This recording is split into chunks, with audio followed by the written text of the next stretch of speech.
నమస్తే అండి. భారత్ పాకిస్తాన్ల యుద్ధం ఆగిపోయింది, విరమణ ప్రకటించేశారు, ఇక యుద్ధం ఉండదు అనుకున్నాం అంతా కూడా. కానీ యుద్ధం మళ్ళీ ముదిరి పాకాన పట్టబోతుంది. యుద్ధం ముదురుతోంది.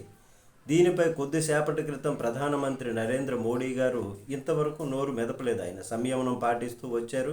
ఇప్పుడు మోడీ గారు తాజాగా ఘాటైనటువంటి హెచ్చరికలు జారీ చేశారు. తీవ్రవాదాన్ని పెంచి పోషిస్తే అట్లాంటి వాళ్లకు బెదిరే ప్రసక్తే లేదు. వాణిజ్య అంశాలు లాంటి వాటిలో అమెరికానే నేరుగా విమర్శించేటటువంటి సందర్భం. రక్తము నీళ్లు కలిసి ఉండలేవు, ఒకేసారి ప్రయాణించలేవు. మీరు రక్తాన్ని ఇస్తే మేము మీకు నీరివ్వాలా అంటూ తేల్చి చెప్పడం. తీవ్రవాదానికి తగిన బుద్ధి చెప్తాము, పాకిస్తాన్ని మోకాళ్ళ మీద నిలబెట్టాము అని చెప్పినటువంటి సందర్భంలో ఇంతకు ముందు విన్నాం, చూసాం. తాజాగా ఇప్పుడు మరొకసారి ఇలాంటి కుయుక్తులకు పాకిస్తాన్ పాల్పడితే అన్నటువంటి సందర్భంలో తాజాగా డ్రోన్లు అఖ్నూర్ సెక్టార్ దగ్గర కనబడ్డాయి. ఆర్మీకి సంబంధించినటువంటి సాంబా, కదువా, అఖ్నూర్ ఈ 3 సెక్టార్లలో కొన్ని డ్రోన్లు ప్రత్యక్షమయ్యాయి. ఆ డ్రోన్లు నిన్న వచ్చాయి అనుకున్నారు అంతా, కానీ కన్ఫర్మ్ కాలేదు. ఈవేళ ఆర్మీ కూడా కన్ఫర్మ్ చేసింది వాటిని మధ్యలోనే పడగొట్టాము, కూల్చేసాము అని. కానీ దాని వలన ఇప్పుడు సరిహద్దుల్లో మళ్ళీ యుద్ధ వాతావరణం నెలకొంది.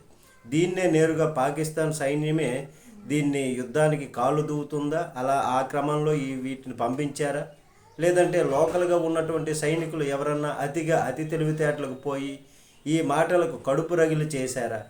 ఒకవేళ అలా చేస్తే అట్లాంటి వారిపైన కఠిన చర్యలు తీసుకోవాలి, లేదంటే సైన్యమే చేయించి ఉండాలి. ఈ రెండింటిలో ఏదో ఒకటి కన్ఫర్మ్ కావాలి కదా. అలా చేస్తే ఇంటర్సెప్ట్ అంటే పేల్చేసామని చెప్పడం, ఆ పేల్చిన దానికి వాడు వచ్చి సమాధానం చెప్పాలి, ఇలా కూల్చారు, లేదంటే వాటి మూలాలను ధ్వంసం చేయటం. దీన్ని బట్టి మళ్ళీ యుద్ధం ప్రారంభం అనేది జరుగుతుంది. సైన్యం కూడా దీన్ని ధృవీకరించింది. ఇదే సమయంలో మన సరిహద్దుల్లో రాజస్థాను, గుజరాత్, జమ్మూ కాశ్మీర్, వైష్ణోదేవి ఆలయాలు లాంటి వాటిని, అలాగే గురుద్వారు, అమృత్సర్ ఇట్లాంటి వాటిల్లో బ్లాక్అవుట్ ప్రకటించారు. అంటే ఆ ప్రాంతాల్లో ఉన్నటువంటి విద్యుత్ తొలగిస్తారు, ఆ ప్రాంతాన్ని చీకటిమయం చేస్తారు, అంటే ఆ ప్రాంతం కనబడనీయకుండా చేస్తారు, ఆ డ్రోన్ల దాడులకు అందకుండా చేస్తారు. మరొకసారి సరిహద్దుల్లో ఉద్రిక్తత రేగింది.